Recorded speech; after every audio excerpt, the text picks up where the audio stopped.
we are incredibly unique. That means that God gave you a gift. You have something inside of you that can be monetized, that will set you up financially for life. But you refuse to stop watching TV. You refuse to stop buying stuff that you want, not need. And you refuse to invest with your hands the time and effort that it takes to manifest and monetize your gifts.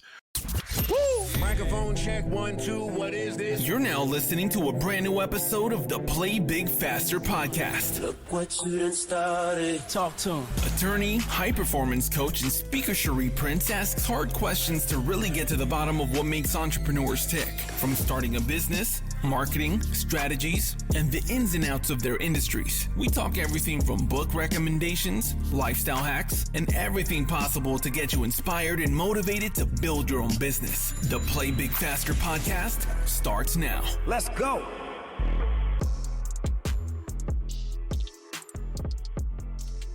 Welcome to another episode of the Play Big Faster podcast. I'm your host, Scherrie Prince, and we're joined today by registered investment advisor, performance coach, and author, Derick Gant. Hey, Derick. Hey, I'm so happy to be here. We are glad to have you here.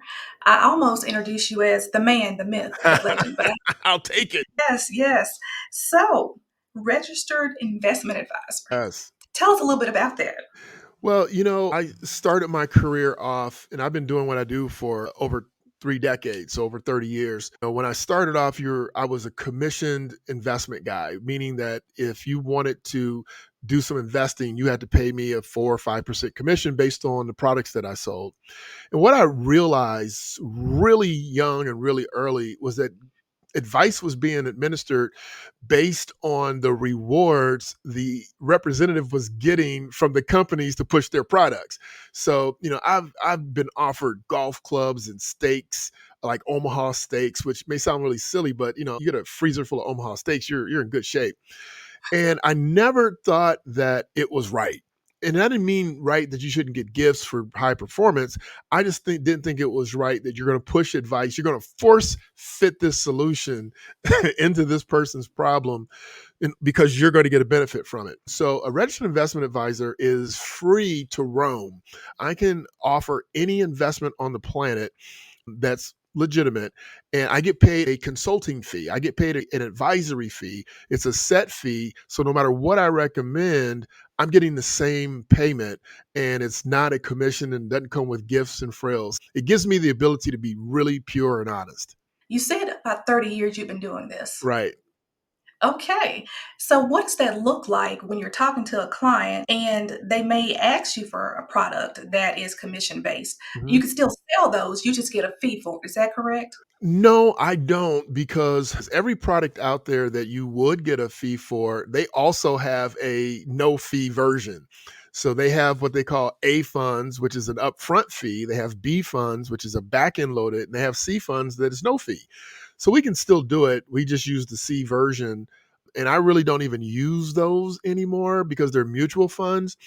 Give you an example, during a world crisis or even a domestic crisis, let's say 9/11, and I remember this exactly, anybody that needed to get out of the market that morning could not get out. If you owned a mutual fund, which is what we're talking about, a loaded commission type product, and you wanted to sell it, it only sells at 4 p.m. every day. That means you are stuck whatever the price is that day. I did not like that in no way, shape, or form. And so I really, after 9/11, stopped using them pretty much completely, even in the C format. So we use other positions that trade like stocks, even though they're not stocks. Still look like a mutual fund, but they kind of trade like a stock. So if we need to get you out of the market, we can. Okay. So when you say, give us some examples. So there are a ton of positions called change traded funds, ETFs, and you can buy the S&P 500. So for instance, Vanguard 500 is a well-known mutual fund, but it trades at 4 p.m. every day or every work day. But we can buy an exchange traded fund that looks just like the Vanguard 500. It could be the S&P 500.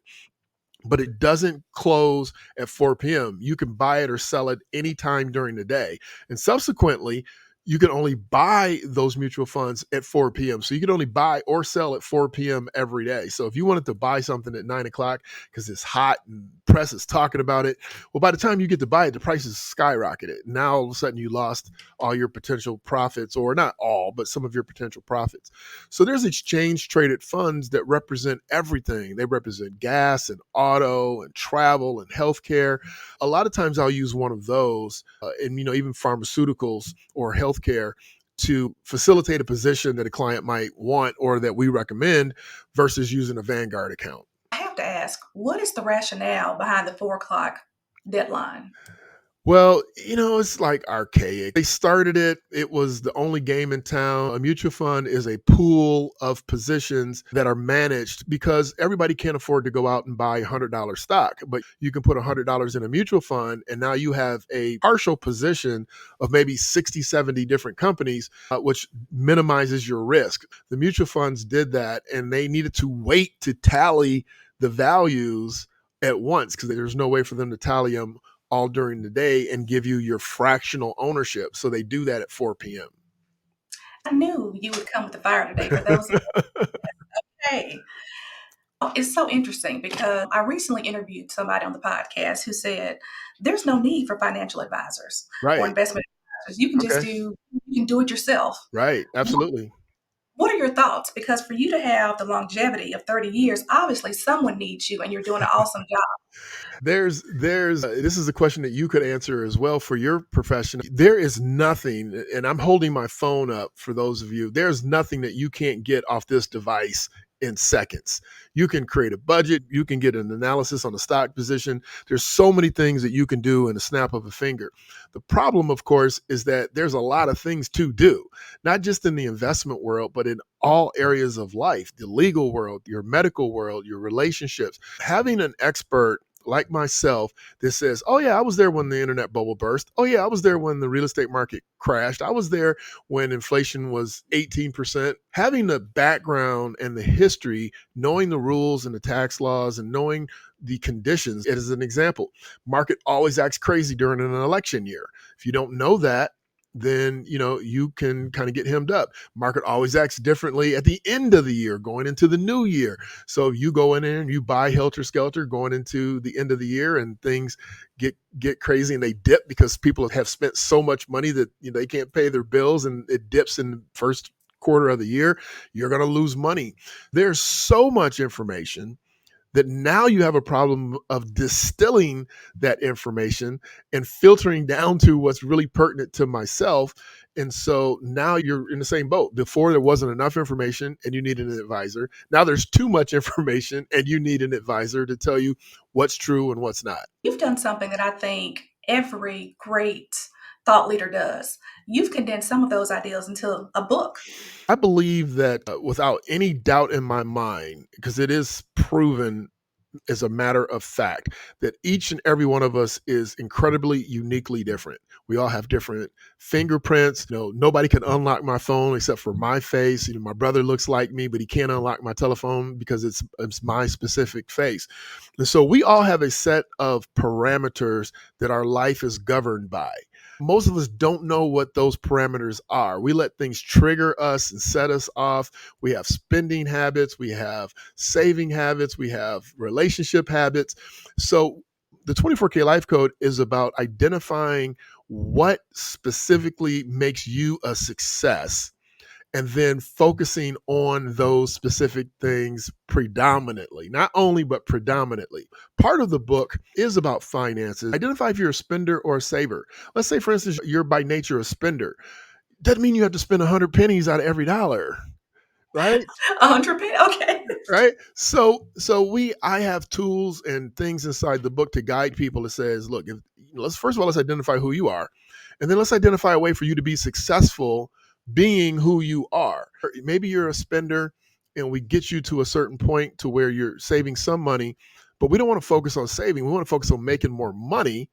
Then you have more room on a percentage basis for saving. It's all a matter of what you want to focus on. The book covers, the 5 core pillars of life: your money, your mindset, your relationships, your spirituality, and of course, your physical nature, your body. When I introduced you, I also mentioned that you're a coach. Does the book really inform how you work with people in a coaching setting? It really does. I wrote the book because I always work off my belief system. And I believe, and I don't even believe, I know that I was put here to help people overcome the financial shackles that we all face. 85% of people are living check to check. That means the pandemic just crushed so many people that didn't get that stimulus check. They were hurting, and they were hurting a lot. Take a look at any athlete when they go on strike. Most of them are begging the banks for a loan because they spent all their money. Even when they make millions of dollars, they spend all their money and they go on strike and they don't have enough money to pay their house note or their cars because they don't have a plan in place. What I really focus on as a coach and in the book is to say, look, here's the basic things you need to be great, right? It is so easy to be average, or I call it mediocre. It's so easy to be mediocre. It doesn't take a tremendous amount of work to be above that, right? So here's what you need to do to get above mediocrity. And they tell you it's lonely at the top. That's because nobody's willing to do the work.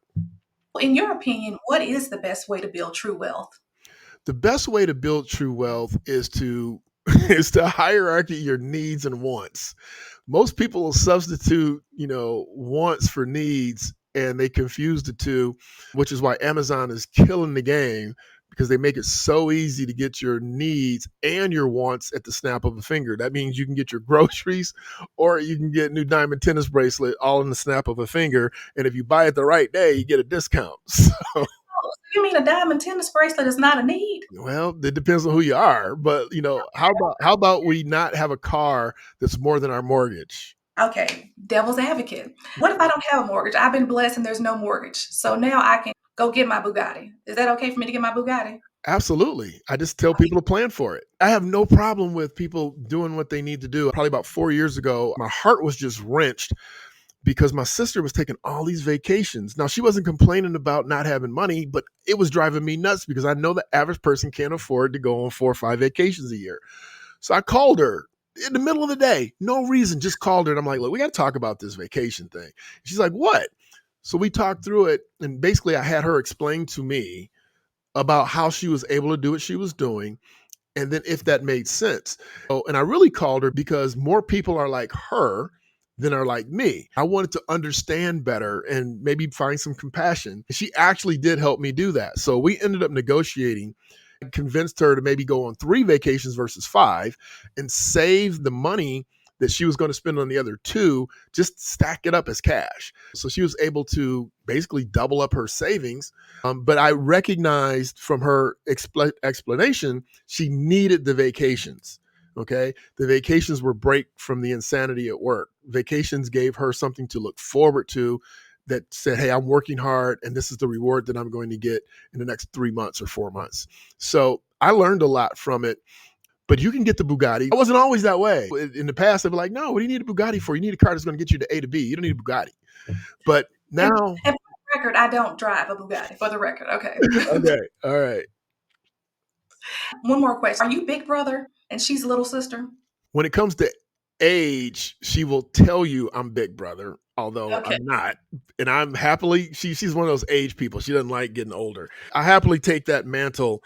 And, we all stay in our lanes. My sister's an amazing cook. She's an HR specialist. My brother's an attorney, and I'm the financial guy. So all 3 of us stay in our lanes. And to be honest with you, yes, I'm big brother on most things to both of them. Gotcha. Now that we've kind of talked about how to build true wealth, what do you think is a good money system? Oh my gosh. Now, first of all, let's just clarify what a money system is not. Okay. A money system is not the banks calling you, the credit cards company calling you and crying and warring in their hands and beating you up because they need a payment. That is not a money system. Paying Robin Peter to pay Paul is not a money system. A real money system is when you separate what I call church and state. So the church is your personal self, your groceries, your gasoline, your hair, your nails, your poker money, your personal spending. That's the church. The state is all of your bills. So you need to segregate I know that's not like a good word for people, but segregation is good in some circumstances. So I advise my clients to have an account just for bills, and then have a separate account just for their personal spending, and then a tertiary account for savings, emergency funds, and those type of things. That's a money system. And then I suggest that you go online to your banking institution and you put every bill that you have to pay on the bank's online bill pay system. Now, you don't set it up automatically, right? I'm not telling you to set it up automatically, but it should be there. So in a moment's notice, I can grab my telephone and I can pay every bill I have if I'm in between appointments, if I'm waiting on my kids to finish their soccer practice. Not that you should do that, but my point is that it's at the touch of your fingers. You don't have to go look for any statements. You don't have to, it's all there. It's tracking, it's record keeping, all in one, because you're paying all your bills in one spot. That is the start. There's a lot more to it. That's the start of a good money system. So let's talk percentages. So if I'm separating church and state and I have different accounts, what are your recommendations for allocations to the different portions of my bills and my needs? That's going to be different for every person because most people have got themselves hemmed up already. So let's talk about ideal. Let's say that your daughter is getting her first job. Okay, she's getting her first job. It's out of town, so she has to get an apartment and all those type of fun things. So I would say to your daughter, which I have said to many of my friends' daughters and sons, so your transportation should not be more than 15% of your net income. Okay. Your housing should not be more than 25% of your net income. Now, the banks will loan you up to about 28% when you're buying a home, and that's of your gross income. But if you buy on your gross, it's not coming in the door. So you're shooting yourself in the foot to be house poor. So that's why I'm using the word net and gross. Your personal care, including gasoline, groceries, and all those things, should be about 25%. So we have 25% housing, 15% transportation, 25% personal care, 5 to 10% should be into cash or savings, okay, preferably. And that leaves you 5% for other. And that other could be, I include, that could be some of your utilities and those type of things. But if you even bumped it up to 30% for housing, that includes your rent, your mortgage, that includes your lights, gas, electric, cable, Wi-Fi, all those type of things. Now that we know the best way to build a true wealth system and what a good money system is, how do I know when is the best time to start investing? Okay, this is a great, easy question. People don't like the answer, but it's easy. So you should start investing when you have maxed out your company's 401k plan. When you've maxed out your company, so let's say, for instance, you work for a company who is a publicly traded company. They're going to offer their employees discounted stock. Okay. Best stock in the universe because it's at a discount. Number one. Number two, you're there every day. You know if the company's doing well, you know if they're doing mediocre, you know if they're doing poor. If they lay off people, that's a very tough position for you as an employee. It's a very good position for you as an investor, right? Because think about it, right? They're lowering their costs and their expenses. So, I suggest that you start with the 401k. If you can buy company stock inside the 401k to do that, most people can max out their 401k at 17% of their gross income. So once you get to that point, then you should start investing outside of your company's pension plan. Now, that doesn't mean that you're not saving. I think you should start saving outside your 401k for emergencies like the pandemic or other things. You should do that day one. That 5% that I mentioned earlier, that should be day one. The investing should be after you max out your 401k. Right. And I think some people confuse it. Investing and saving are not the same. They're not the same. I've No. had people tell me that, yeah, I have $100,000 saved. Okay, that's not savings, that's investments. Mhm. They're different. Right. What if I'm an entrepreneur and I don't have a 401k? What Yeah. are your recommendations for how entrepreneurs can start investing? Oh, this is a very detailed question because it was easy on the 9 to 5 people. On the entrepreneurs, it's a little bit more complicated.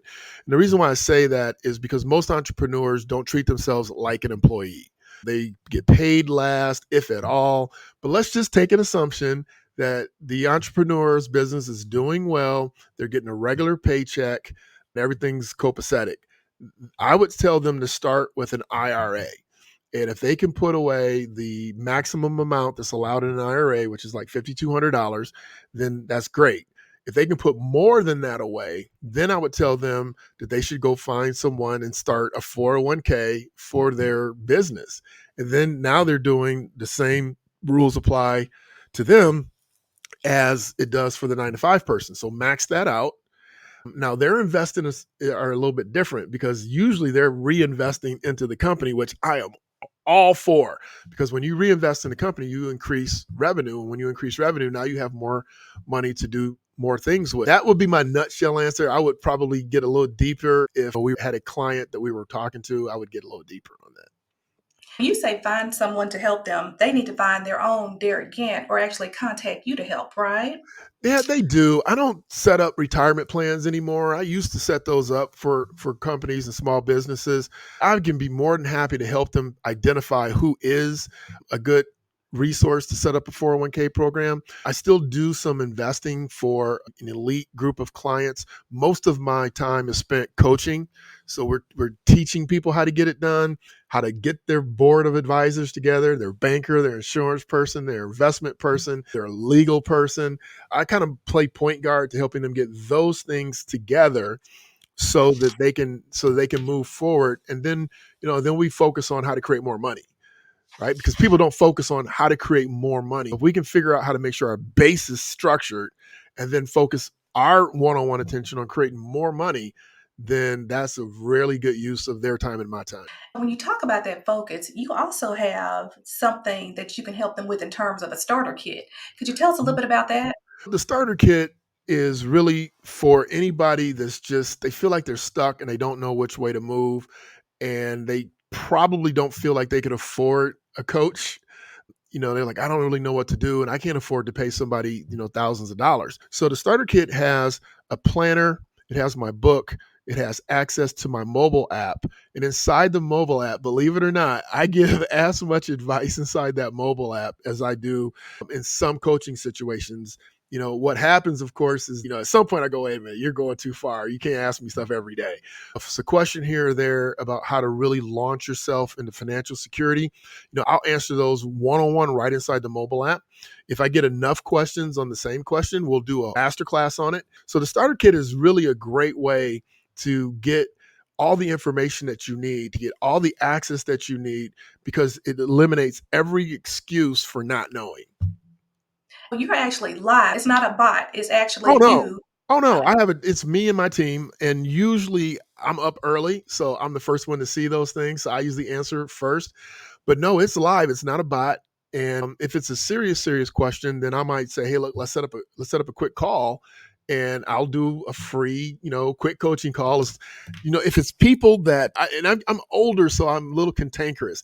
If you've asked me a question, I've answered you, and you're asking me the same question 3 weeks later because you didn't implement what we talked about originally, I'm going to refer you to the last question. You remember when you were in school and you asked a teacher how to spell a word and they said, look it up? Yeah, that's my style. Right. So I'm going to tell you, then I'm going to say, I already told you, go back and look. Or I'm going to say, hey, that answer is in this video, in this section of the mobile app, or this part of the book. Hey, go to chapter 3 in the what if section, and it's going to lay out for you exactly what you should do. That's what we do. And so people really can get a really nice head start if their heart and their head and their hands, listen to me, heart, head, and hands are all in the same place. Well, definitely. We're going to share the link to the starter kit in the show notes. Okay. But I do have a question for you. Yeah. If you could give someone advice about how to play big faster with their finances, what would it be? Wow, play big faster. It's not complicated. We love to make things complicated. I would tell you to go on a financial diet. Go on a financial diet. Don't spend any money for 30 to 60 days. Don't spend a dollar you don't have to. Don't get in your car and go nowhere if you don't have to. You get in your car because you're bored and you want to run here and run there. Go on a financial diet. Figure out how much discretionary income, that means the money that's left over from your income and expenses, and then figure out how you can invest in. I remember I told you earlier, I told all of you that earlier that we are incredibly unique. That means that God gave you a gift. Okay, you have something inside of you that can be monetized, that will set you up financially for life. But you refuse to stop watching TV. You refuse to stop buying stuff that you want, not need. And you refuse to invest with your hands the time and effort that it takes to manifest and monetize your gifts. So if you go on a financial diet and you figure out that, man, if I really put my mind to it, I could save $500 a month. That's $6,000 that year. And then you get your tax refund, which is probably another 3 to 6. So that's $12,000. And then you get 2 extra paychecks a year. That's, if you, depending on how much money you make, that's another $5,000. And you're going to tell me you don't have any money to start your business. And I just showed you how to get 20 grand. That fast. Play big faster. That fast. Okay, mic drop. Okay, that's a mic drop. So you asked. And you brought it. You brought it. So how can we contact you? Man, I am everywhere. DerickGant.com. It's DerickGant. It's my social handle everywhere. On my YouTube channel. I love text messages because it gives me an opportunity to decide if I want to respond or not. But people can text me at 419-972-1922. You can Google me. The book's there. The TED Talks are there. All the contacts there. The website's there. If you just got to spell Derick right, you're on your way. What did you speak about for your TED Talks? Take a wild guess. Okay. Money. All right. Money. Yeah. My first one was, why is money taboo? Because they tell you not to talk about it. So it's a secret. So you don't know that you're getting hoodwinked, right? They don't want you to know that your coworker's making more money than you. So you're not allowed to talk about money, right? They don't want you to stop overspending. They don't want you saying, oh my God, I got credit card debt. I need some help somewhere. Please, somebody help me. No, you're shunned. You're looked down upon. You're made to feel stupid and guilty. But they didn't teach you that in school. They didn't teach you personal finance in school. They didn't teach you about credit card and things in school. They taught you economics. They didn't teach you personal finance. They did it on purpose so that they know good people are going to continue to go to work and fight like heck to pay their bills. And that's what they want. They want you to fight like heck and keep spending that money. So it's taboo. They don't want you talking about it. They don't want you talking about it if you have it. They don't want to talk about it if you don't have it. And so what stays in the dark turns into fungus. Okay. Because it's going to grow. It's just not going to be something you want. After the starter kit, people go over to TED and check out the TED Talk. Yeah, check out the TED Talk. But just get the TED Talk. Come get it straight. I'll blow you up every Sunday night on my YouTube channel. We're dropping dimes every Sunday night at 7 on my YouTube channel. And you can always reach out to me directly if you want to fast track. So here's the beauty of it. It's just like you. Somebody can call and they can ask you a quick question. I know you put together teams for companies to accelerate and to protect their businesses. If they want you and they want you to do it at a high level, then they have to pay a premium. That's just the way it works. This time is money. The starter kit is because you don't have the money, but you still want the content. And then it scales up from there. You can get a one-on-one, you can get in a group, you can get whatever you need. We've structured it so that money is not the issue. Love it. Well, thank you so much for dropping by the Play Big Faster podcast. Thank you for having me. I love your podcast. Thank you so much. And until next time, play big faster. Thanks for listening to this episode of the Play Big Faster podcast. Want more entrepreneurial content? I like this. Make sure to subscribe for future episodes. Already subscribed. I just clicked on it. Don't forget to like and leave a review. Share with a friend that needs this in their life. I think you need this more than I. Oh, and make sure to follow Scherrie on IG at Scherrie Speaks. And remember to play big faster.